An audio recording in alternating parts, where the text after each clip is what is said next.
कम्मुना वसलो होती, अरु कम्मुना होती ब्राह्मणों।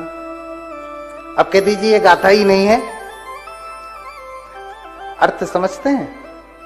न जच्चा वसलो होती न जच्चा होती ब्राह्मणों, कम्मुना वसलो होती कम्मुना होती ब्राह्मणों। देखो जाति पाति बाद में आई, ब्राह्मण शूद्र एकदम से जाति के ऊपर आधारित बाद में आई, उससे पहले ही भगवान ने ब्राह्मण शूद्र का भेद कर दिया। यही है कड़वी बात, सत्य है लेकिन झूठ आज तक सुनते आए हैं। देखिए ध्यान से समझिएगा क्या कह रहे हैं, न जच्चा वसलो होती, जन्म से कोई शूद्र नहीं होता, नीच नहीं होता। जच्चा माने जन्म से, जच्चा जच्चीन जन्म के द्वारा, जातीन जन्म के द्वारा, कोई जन्म से शूद्र नहीं होता। न जच्चा होती ब्राह्मणों, कोई जन्म से ब्राह्मण नहीं होता। अब इससे क्या समझ रहे हैं, न कोई जन्म से शूद्र होता है न जन्म से ब्राह्मण होता है, यानी होता है, जन्म से नहीं होता शूद्र, जन्म से नहीं होता ब्राह्मण, लेकिन होता है। कैसे होता है, कम्मुना वसलो होती, आगे की लाइन में बता रहे हैं, कम्मुना होती ब्राह्मण। कर्म से ही शूद्र होता है और कर्म से ही ब्राह्मण होता है। बोलिए भगवान बुद्ध की। ये हमेशा पढ़ते थे ना, लिखवा के भी रखे होंगे, अधिकतम लोगों के घर पे लिखा मिलता है यही वाला, कुछ और लिखा जाए या न लिखा जाए ये लिखा हुआ जरूर मिलता है, लेकिन अर्थ समझने में कितना समय चला गया। सद्धर्माचार्य को यपि कल्याण हेतु, जब तक कोई योग्य गुरु नहीं मिलता ना, कोई सद्धर्माचार्य नहीं मिलता ना, तब तक कोई ज्ञान का प्रकाश नहीं कर सकता। मैं आ रहा था तो रास्ते में एक संत रैदास की मूर्ति लगी हुई थी। जानते हैं ना संत रैदास को? संत रैदास भी बुद्ध की ही वाणी को कहे हैं, संत कबीर भी बुद्ध की ही वाणी को कहे हैं। उन्हीं की वाणी को कहे हैं। क्या कहते हैं, रैदास सुकर्मन करन सो, नीच ऊंच हो जाए। बुद्ध की वाणी कह रहे हैं, रैदास सुकर्मन करन सो, नीच ऊंच हो जाए। करही कुकर्म ऊंच जो, तो महानीच कहलाए। मेरी वाणी नहीं है, संत रैदास जी की वाणी है, संत प्रवर रैदास जी महाराज की वाणी है। बोलिए संत रैदास जी महाराज की। हाँ, संत हैं, दया है, जय कह सकते हैं, क्योंकि उनका शासन 10 सहस्र चक्र वालों में नहीं चलता, संत हैं। कह रहे हैं कि अच्छा कर्म करने से नीचा व्यक्ति भी ऊंचा हो जाता है, और अगर ऊंचा व्यक्ति नीचा कर्म करता है ना, करहि कुकर्म जो ऊंच, तो कोई ऊंचा व्यक्ति, सम्मानित व्यक्ति, अगर नीचा कर्म करता है तो कहते हैं महानीच कहलाए। महाशूद्र कहते हैं उसे, महानीच कहते हैं। तो कर्म से ही ऊंचा होता है व्यक्ति, कर्म से नीचा होता है, कर्म से ब्राह्मण होता है, कर्म से शूद्र होता है। भगवान बुद्ध सबसे ज्यादा भेदभाव करने वाले हैं गुणों के आधार पे, गुणों के आधार पे। और अगर ये न होता तो चोर भी वहीं बैठता और ईमानदार भी वहीं बैठता। चोर को ब्राह्मण कहेंगे आप? हाँ, चोर को ब्राह्मण कहेंगे नहीं ना, क्योंकि चोर का कर्म ब्राह्मणत्व का नहीं है। अकोसं बधबंधन च अतुथो यो तितिखसी खांति बलम बालानिकम तमहम ब्रूहि ब्राह्मण। देखिए बुद्ध कह रहे हैं, और बुद्ध के वचन कभी झूठे नहीं होते। सत्यवादी वचनम अनन्यथा, उस सत्यवादी के वचन कभी भी झूठे नहीं होते, कभी भी नहीं। दुनिया इधर से उधर हो जाए, लेकिन बुद्ध का वचन जहां पहले था वहीं आज है और भविष्य में भी वहीं रहेगा। उसमें कोई फेर बदल होने वाला नहीं है। बोलिए भगवान बुद्ध की। कह रहे हैं जो क्रोध दिलाए जाने पर भी क्रोध नहीं करता, मारने का दंड देने का भय दिलाए जाने पर भी जो क्रोध नहीं करता, जो अक्रोधी है, जो शांत है, जो दांत है, तमहम ब्रूहि ब्राह्मण, उसे मैं ब्राह्मण कहता हूं। तो बताओ भैया कौन शूद्र बनना चाहता है?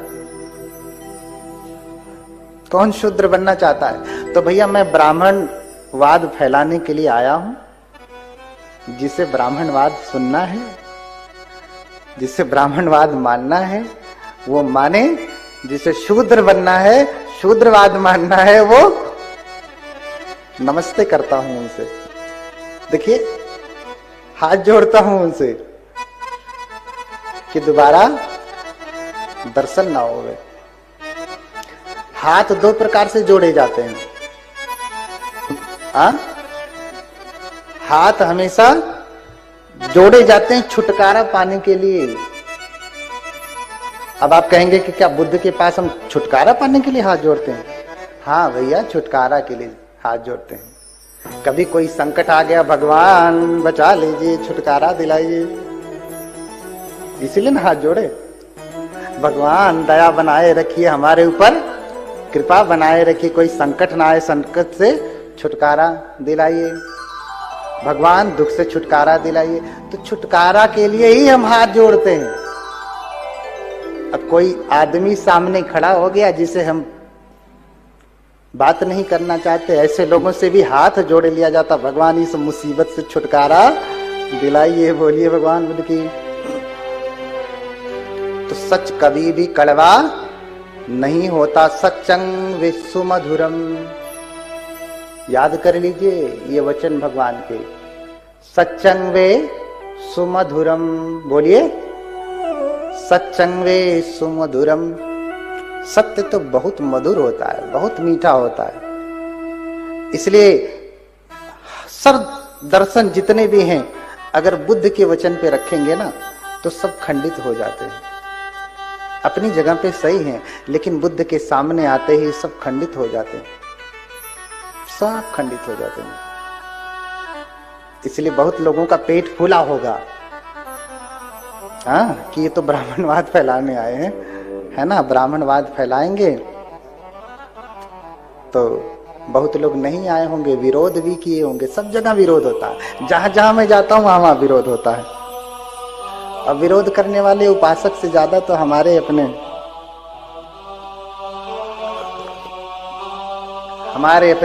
तपी व्रती लोग हैं। हाँ, तो क्या कहा जाए। बहुत समय पहले अमरावती में लोग साज सज्जा कर रहे हैं, तैयारियां कर रहे हैं। क्यों? क्योंकि बुद्ध आने वाले हैं, दीपंकर बुद्ध आने वाले हैं। मैंने कहा कि बुद्धों की ये परंपरा है। गौतम बुद्ध से पहले दीपंकर बुद्ध हुए हैं, इसलिए हम 28 परित कहते हैं ना। तनहंकरो महावीरो, मेधंकरो महायशो, शरणंकरो लोकहितो, दीपंकरो ज्योतिंधरो। ऐसे 28वें तक लंबी। कोंडन्यो जनपा मोखो, मंगलो पुरिसा सबो, सुमनो सुमनो धीरो, रेवतो रतिवर्धनो। ये सब बुद्धों का नाम है।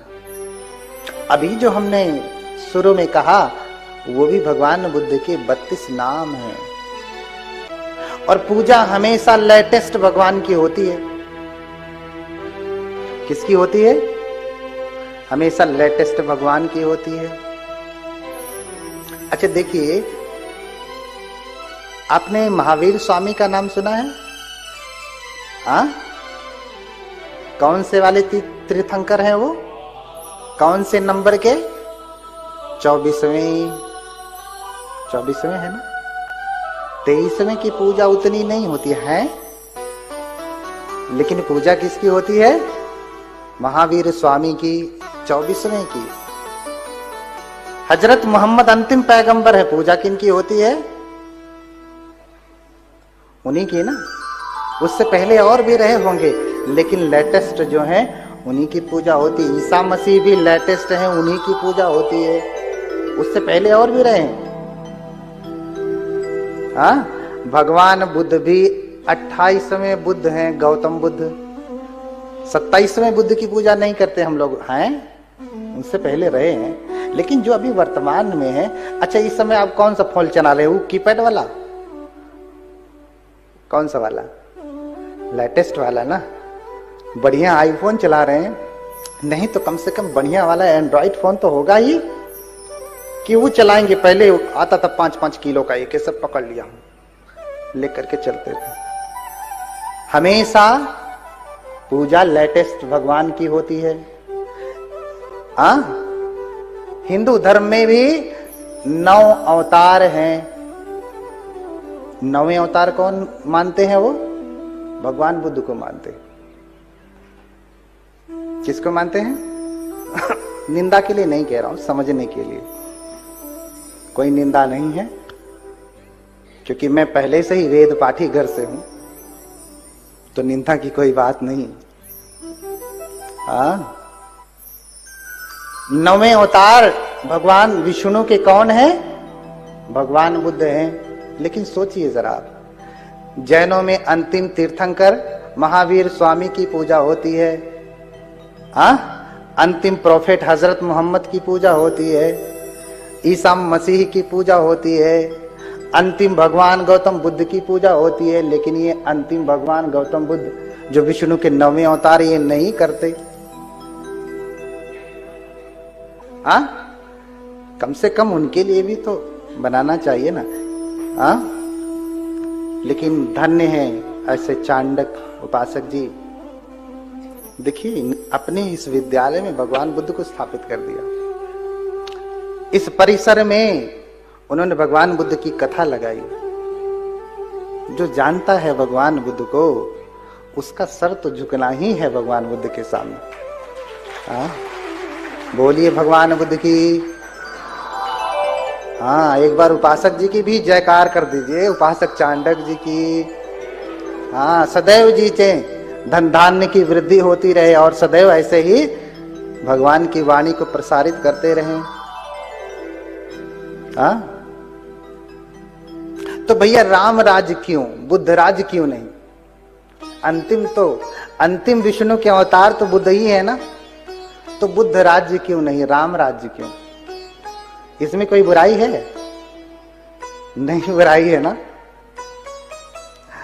नहीं बुराई है, क्योंकि लेटेस्ट भगवान तो भगवान बुद्ध ही है। बोलिए भगवान बुद्ध की। तो बहुत समय पहले दीपंकर बुद्ध आने वाले हैं। कौन आने वाले हैं? दीपंकर बुद्ध आने वाले हैं। और अमर नगर के लोग पूरी तैयारियां कर रहे हैं। भिक्षु सतसह से ही चतुहि विमले हितं निमंतयिम दानेन मया लोके एक नायकम। भिक्षु सतसहस्र ही 100,000 भिक्षु। अरे आज आपके यहां 2 भिक्षु आ जाते हैं तो ताबड़तोड़ हो जाता है। 100,000 भिक्षु आ जाएं तो क्या हो जाएगा? उनका आतिथ्य करना बड़ा कठिन हो जाएगा। उनका आतिथ्य करना कठिन हो जाता है।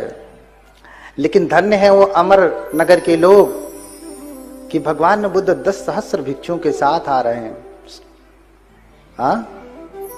100,000 भिक्षुओं के साथ आ रहे हैं, और ये लोग तैयारी कर रहे हैं। क्यों? क्योंकि निमंतयिम दानेन मया लोके एक नायकम। उस लोक नायक को बुलाया गया है, भगवान बुद्ध को बुलाया गया भोजन दान करने के लिए, दान करने के लिए बुलाया गया है भिक्षु संघ के साथ। उसी समय सुमेध तपस्वी जो अपने घर बार को छोड़ करके हिमालय में जाकर के तप कर रहे हैं, एक ही सप्ताह में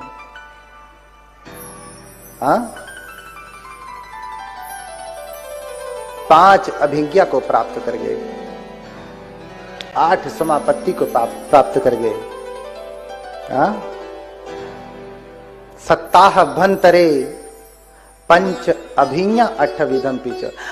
एक ही सप्ताह में 5 अभिज्ञा और 8 समापत्ति को प्राप्त कर गए। और इतना प्राप्त करने के बाद उनके मन में कामना जगती है कि बुद्धों का बड़ा वर्णन मिलता है, बुद्धों का बड़ा वर्णन मिलता है। आगे बताऊंगा और भी बातें बड़ी महत्वपूर्ण है ब्राह्मणवाद की। केटु निघंटु शास्त्र में वर्णन मिलता है कि जो बुद्ध पुरुष होते हैं उनका जब जन्म होता है तो समस्त दुखों को हर लेते हैं। क्योंकि ये सारा संसार राग से ग्रसित है, द्वेष से ग्रसित है, मोह से ग्रसित है।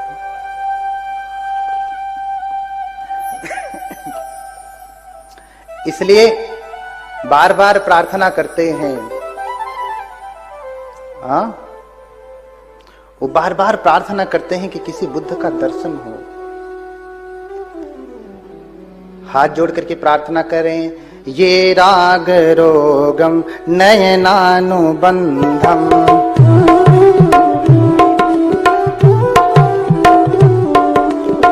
विद्वेष शूलम हृदय प्रसक्तम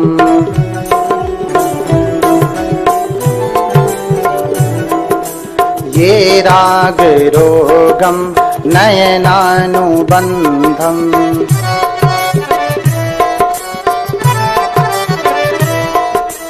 विद्वेष शूलम हृदय प्रसक्तम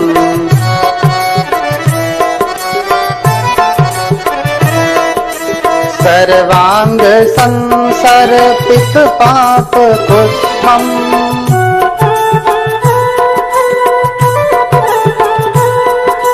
सर्वांग संसर्पित पाप कुष्ठम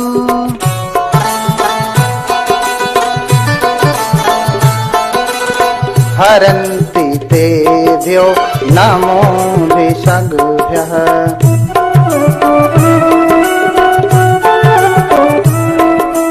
हरन्ति तेभ्यो नमो भिषग्भ्यः।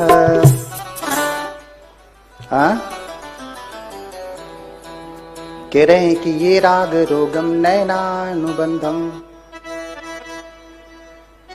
ये जो राग रूपी रोग है ना, जो आंखों में मोतिया बिंद बन करके छाया हुआ है, अच्छा हमें दिखाई कब नहीं देता है? आंखों में मोतिया बिंद हो जाती है तब ना। आंखों में मोतिया बिंद हो जाए तो दिखाई नहीं देता है। दिखाई देता है? सब धुंधला धुंधला, कुछ भी साफ साफ नहीं दिखाई देगा। तो ये राग रोगम नयनानुबंधम